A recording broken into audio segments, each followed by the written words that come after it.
Kalian kan kemarin itu kan belajarnya cuma sampai level apa saja ya.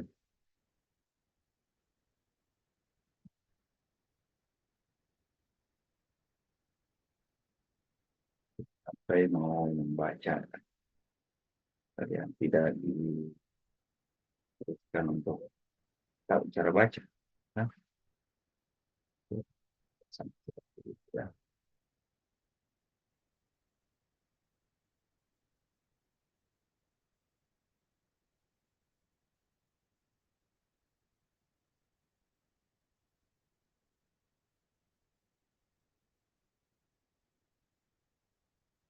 Ya, jadi lihat-lihat dulu ya mana baru kalian bisa belajar.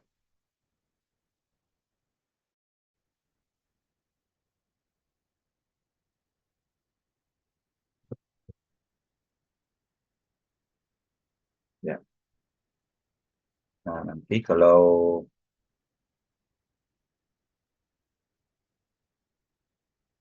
mau masuk ruang ujian itu kita baca skenario dulu ya.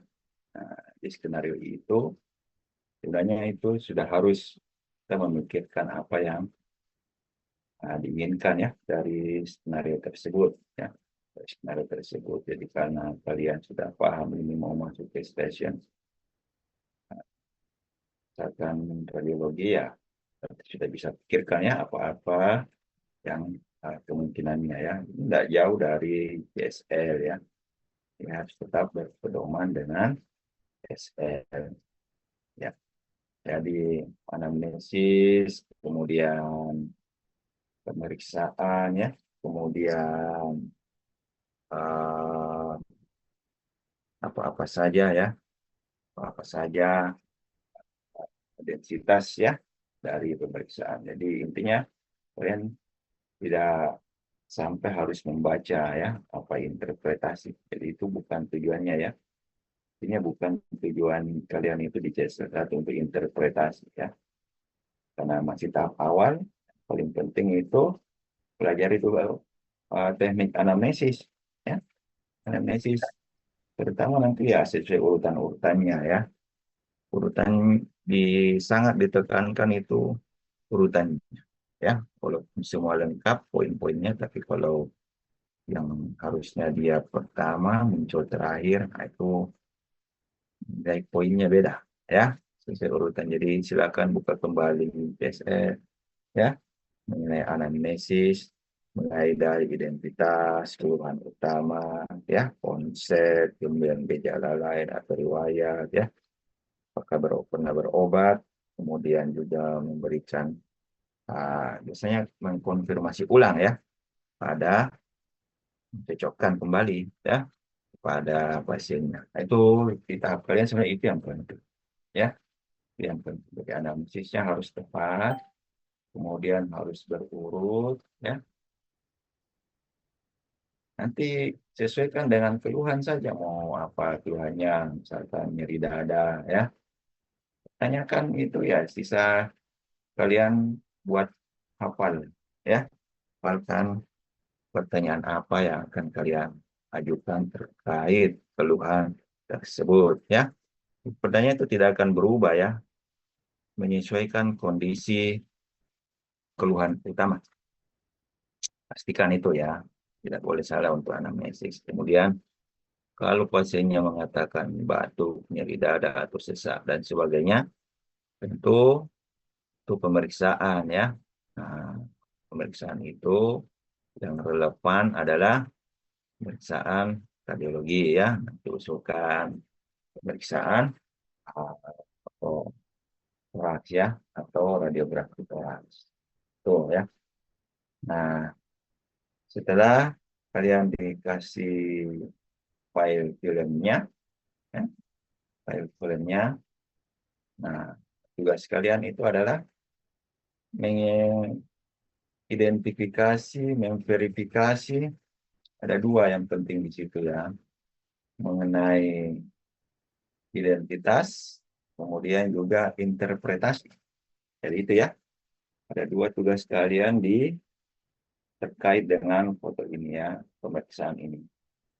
Identifikasi identitas, kemudian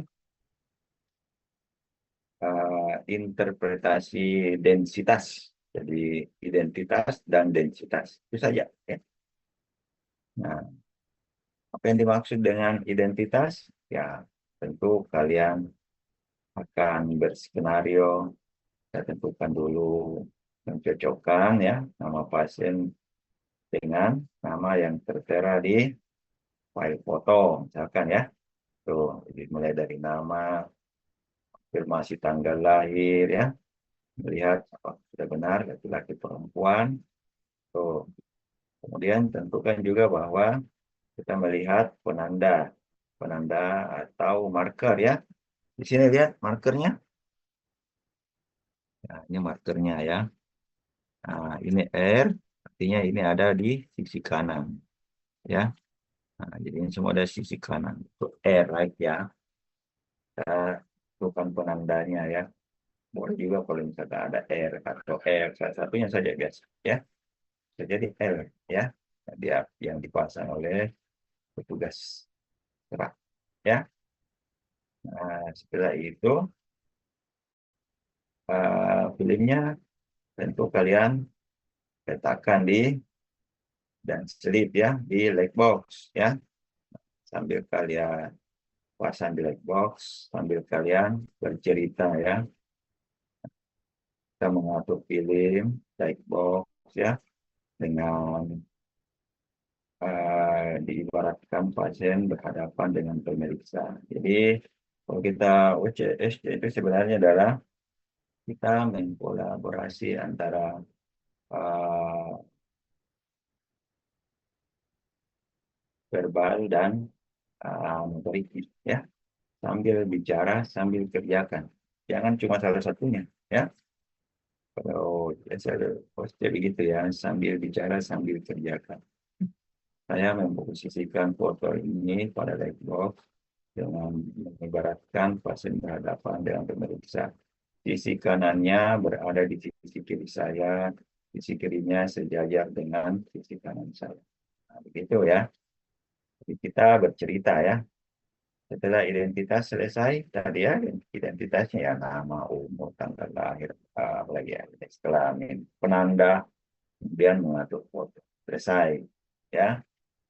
Nah, tugas berikutnya adalah mengidentifikasi densitas ya, ataukah foto ya, identifikasi foto. Yang pertama itu adalah bukan dulu ini jenisnya foto apa ya, adalah foto toraks. Yang kedua posisinya apa ya, ini posisinya apa, HP atau PA,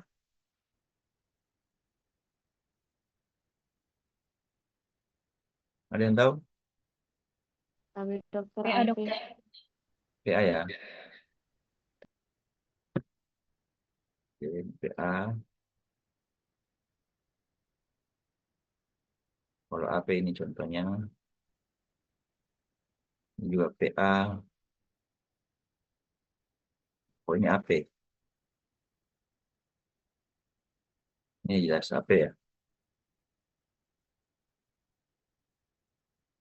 Kalian bisa melihat bayangan dari skapula ini ya, dia ada di belakang paru ya. Oke. Mau dia baring kah, mau dia duduk, tidak ada masalah, yang penting HP ya.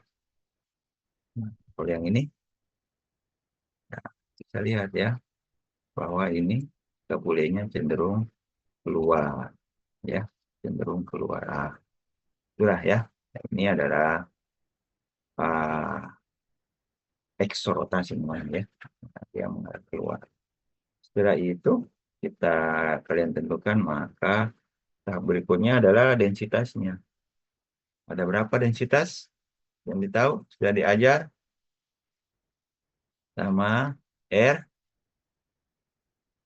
R density ya. Lihat kembali catatannya ya. R density. Yang kedua apa? Fat density. P ya. Oke, saya lebih suka pakai istilah ini ya daripada radio opak, radio lusen. Ini lebih kan bed density ya. Apalagi soft tissue ya, soft tissue ditambah-tambah saja ya. Soft tissue density nama lainnya itu adalah water density ya, densitas air gitu ya. Kemudian bone ya, bone density. Nah, sebenarnya ada satu lagi ya, metal density. Oke, tugas kalian adalah menentukan dari foto ini saya akan menginterpretasi apa-apa saja yang terkait ataukah yang memberikan gambaran densitas air density. Tugas kalian ini ya. Apa saja yang gambaran udara di sini? Nah, cari yang lusen, yang hitam. Mulai dari trachea. Saya mengidentifikasi ya, kita mengidentifikasi air density trachea. Kemudian apalagi? Lihat ya, di sini ada main bronchus. Ya. Ini ada main bronchus juga ya. Kemudian di sini ada lobarnya juga ya. Ya, lobusnya kena ini ada, kadang ada ya kelihatan. Kemudian ini adalah semuanya parenkim paru ya atau alveoli ya. Apalagi yang bisa dilihat udara gaster ya. Kemudian ada sebenarnya ini ada udara khusus juga ya kelihatan. Nah, itu semua ya. Kita mengidentifikasi air density dalam hal ini ada trachea, membranchus, kemudian ada uh, alveoli atau parenkim paru ya, kemudian gaster dan sus ya. Tuh, kemudian kita mengidentifikasi PET lemaknya. Yang mana kira-kira lemaknya di sini? Lemak itu bisa ini ya di epikardial ya. Ada lemak-lemak di pinggir-pinggirnya jantung ya. Lemak-lemak di pinggir jantung itu ya. Kalian juga muncul di sini ya, kalau kelihatan fotonya. Itu pre-peritoneal fat ya, tapi itu walaupun lebih di abdomen ya. Itu kalau fat density ya. Soft tissue satu core ya, kemudian ada HEPA itu saya, kemudian ada bone. Nah, jelaslah tulang, semua tulang yang kalian lihat di sini, vertebrae, clavicula, scapulae ya, costa ya, semuanya ini sudah ada ini ya, vertebranya ya, cervical dan seterusnya. Nah, itu adalah bone density ya. Metal density tidak ada ya, tidak ada besi di sini. Nah, itu semua ya tugas kalian untuk mengidentifikasi saja seperti itu ya. Kalian tidak mendiagnosis ya. Jadi kalian cuma mengusulkan pemeriksaan apa, mengidentifikasi identitas, mengidentifikasi densitas. Ya, cukup ya. Seterusnya ya sudah ya. Oke, ada mau ditanya?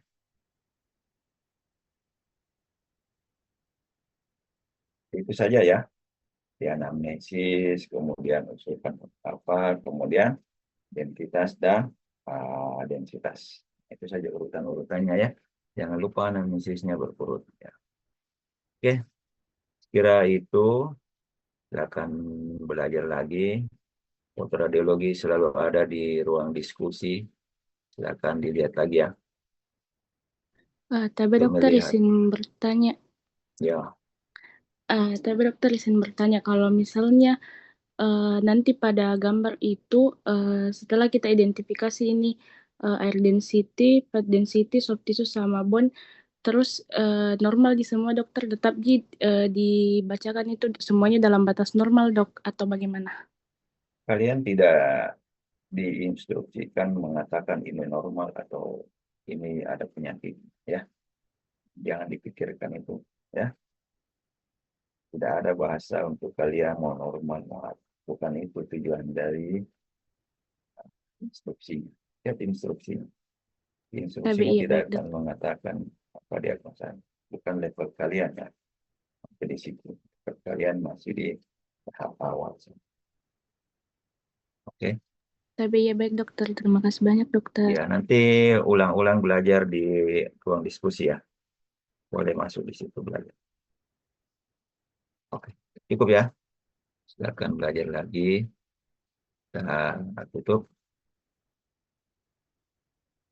Oke, sekira cukup ya. Tutup. Assalamualaikum warahmatullahi wabarakatuh. Waalaikumsalam warahmatullahi wabarakatuh. Waalaikumsalam warahmatullahi wabarakatuh. Tabik Terima terpuji. kasih banyak dokter. Terima kasih banyak dokter. Terima kasih.